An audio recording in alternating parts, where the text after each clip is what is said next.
Intermediate के विद्यार्थी ध्यान दें। कल मैंने अमोनिया का निर्माण किया था प्रयोगशाला विधि।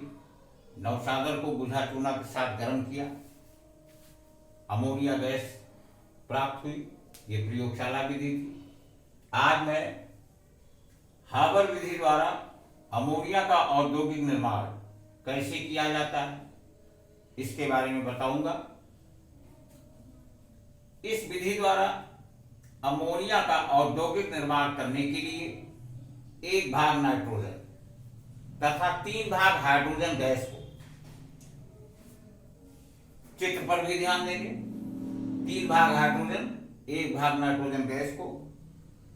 यहां पर आपको ये जान लेना चाहिए कि हाइड्रोजन की विसरण दर नाइट्रोजन की विसरण दर से अधिक होती है, ग्राहम के नियम से, R1/R2 √d2/d1 से।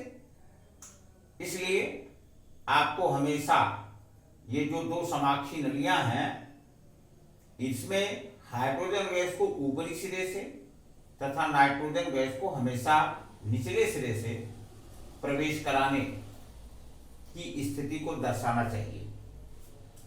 3 भाग हाइड्रोजन को 2 समाक्षी नलियों, चित्र में देखें ये 2 समाक्षी नलियां हैं। एक से देखो मैंने हाइड्रोजन गैस को, दूसरे से देखो नाइट्रोजन गैस को प्रवाहित किया। कहां प्रवाहित किया? तो 2 समाक्षी नलियों की सहायता से सर्कुलेशन पंप पर भेजते हैं। ये सर्कुलेशन पंप है।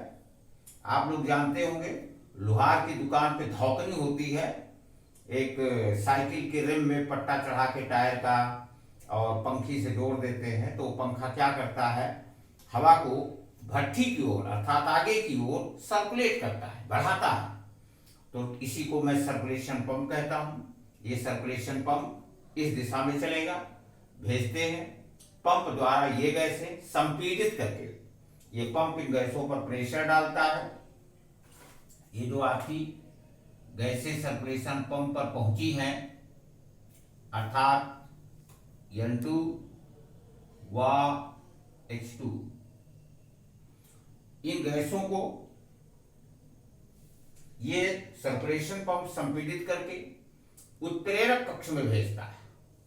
ये देखिए उत्प्रेरक कक्ष में भेजी जाती है। इस कक्ष का ताप 300 से 500 डिग्री सेंटीग्रेड होता है तथा दाब 200 से 900 वायुमंडल होता है। इस कक्ष में Fe का चूर्ण रखा होता है। आप जानते हैं Fe का चूर्ण अधिशोषक का काम करता है तथा मॉलिब्डेनम की छड़ें उपस्थित रहती हैं। इसमें देखो मैंने बता दिया Fe का चूर्ण अधिशोषक का काम करेगा अर्थात गैसों को ऑब्जर्व करेगा। अगर हम Fe का चूर्ण नहीं रखेंगे तो हाइड्रोजन की विसरण दर नाइट्रोजन की अपेक्षा अधिक होती है, तो ये गैस तेजी से विसरित होगी। अगर ऑब्जर्वर नहीं होगा तो गैस को ऑब्जर्व कौन करेगा? इसलिए Fe का चूर्ण अधिशोषक का, जबकि मॉलिब्डेनम की छड़ें उत्प्रेरक वर्धक का कार्य करती हैं। ये मॉलिब्डेनम की छड़ें हैं, ये अभिक्रिया की दर को बढ़ाती हैं अर्थात उत्प्रेरक वर्धक का कार्य करती हैं। आपने पढ़ा होगा उत्प्रेरक वर्धक किसे कहते हैं? तो वह रासायनिक अभिक्रियाएं जिसमें उपस्थित रासायनिक पदार्थ अभिक्रिया में भाग नहीं लेता है परंतु अभिक्रिया को अग्र दिशा में अर्थात अभिक्रिया के वेग को बढ़ा देता है, उत्प्रेरक वर्धक कहलाता है। तो ये उत्प्रेरक वर्धक है, धनात्मक उत्प्रेरक। यहां ये गैसें परस्पर अभिक्रिया करती है उत्प्रेरक कक्ष में और फिर देखो अमोनिया का निर्माण करती है। अभिक्रिया पर ध्यान देंगे, N2+3H2, यहां देखो Fe का चूर्ण मैंने लिखा है और मॉलिब्डेनम की छड़ें एरो के ऊपर। टेम्परेचर देखो 300 से 500 डिग्री सेंटीग्रेड, दाब 200 से 900 वायुमंडल है। यहां ये गैसें परस्पर अभिक्रिया करेंगी और अमोनिया का निर्माण करेंगी। देखिए इसमें लिखा हुआ है +22.4 किलो कैलोरी।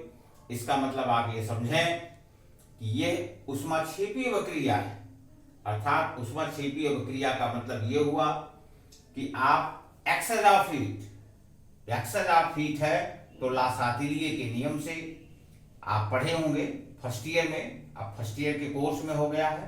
तो लासातिलिये का नियम है कि किसी भी रासायनिक अभिक्रिया में ताप वृद्धि करने पर शाम सदैव उस दिशा में विस्थापित होता है जिधर ऊष्मा का शोषण होता है। ये देखिए कमेंट भी है इसका, इसको भी आप जानेंगे। तो ये ऊष्मा क्षेपी अभिक्रिया है क्योंकि प्लस लिखा हुआ है, अगर यहाँ माइनस लिखा होता तो ये ऊष्मा शोषी अभिक्रिया हो जाती। अब आप देखें अमोनिया का निर्माण करते समय गैसों का कुछ भाग, ये देखिए उत्प्रेरक कक्ष में गैसों का कुछ भाग सीधे देखिए आगे की ओर बढ़ रहा है और बढ़कर कहां पहुंच रहा है, रिसर्कुलेशन पंप पर। तो अमोनिया का निर्माण करते समय गैसों का कुछ भाग नली में आगे की ओर, नली में देखिए आगे की ओर बढ़कर रिसर्कुलेशन पंप पर पहुंचता है। ये आपका रिसर्कुलेशन पंप है, इसकी दिशा इधर की ओर होती है, इस पंप की दिशा इधर की ओर होती है, आगे की ओर बढ़ाता है, ये पीछे की ओर धक्का देता है, पीछे की ओर संपीड़ित करेगा।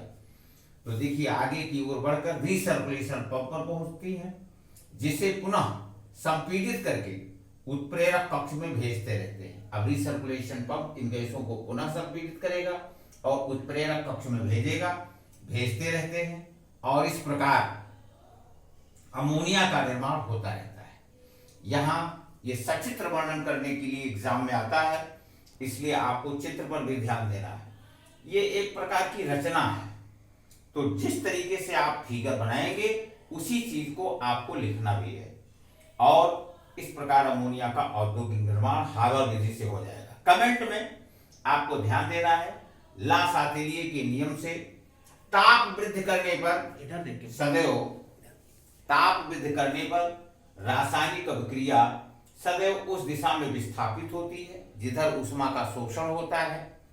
तो इस अभिक्रिया में हमेशा याद रखना है कम ताप होना चाहिए 300 से 500 डिग्री सेंटीग्रेड। उच्च ताप अर्थात यहां देखिए ला सातेलिए के नियम से एक आयतन नाइट्रोजन और 3 आयतन हाइड्रोजन, ये 3 1 4 आयतन, कुल 4 आयतन मिलकर 2 आयतन अमोनिया का निर्माण कर रही हैं। इसका मतलब देखो आयतन घट रहा है, इसलिए उच्च दाब 200 से 900 वायुमंडल रखने पर अमोनिया बनने की दर बढ़ जाएगी। आपको यह भी ध्यान रखना है कि मॉलिब्डेनम इस अभिक्रिया में उत्प्रेरक वर्धक का काम करता है। यह क्वेश्चन पॉलिटेक्निक की एग्जाम में कई बार आ चुका है, इस पर भी आपको ध्यान रखने की जरूरत है। और यफी का चूर्ण अधिशोषक का काम करता है, माइंडेड, इसको ध्यान रखने की जरूरत है।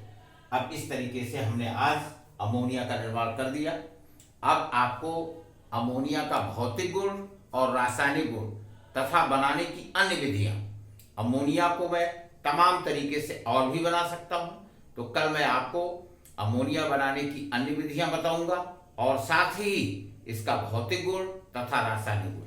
इस तरीके से आपका एक चैप्टर कंप्लीट हो जाएगा।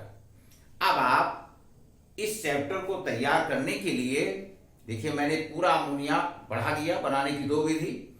इस चैनल का आप नाम याद रखें, सनराइज स्टडी सेंटर के नाम से अधिक मित्रों को, अपने विद्यार्थियों को शेयर करें, देखें, वो लाइक करें, कमेंट भी करें। और इसके साथ साथ आपको ये ध्यान रखना है कि कोरोना काल में अगर हम किसी विद्यार्थी की मदद करेंगे तो सबसे बड़ा पुण्य का काम यही होता है। इसलिए आपको ज़्यादा से ज़्यादा दोस्तों को बताना चाहिए, इस चैनल के बारे में बताइए ताकि तमाम लोग इसका लाभ उठाएं। धन्यवाद।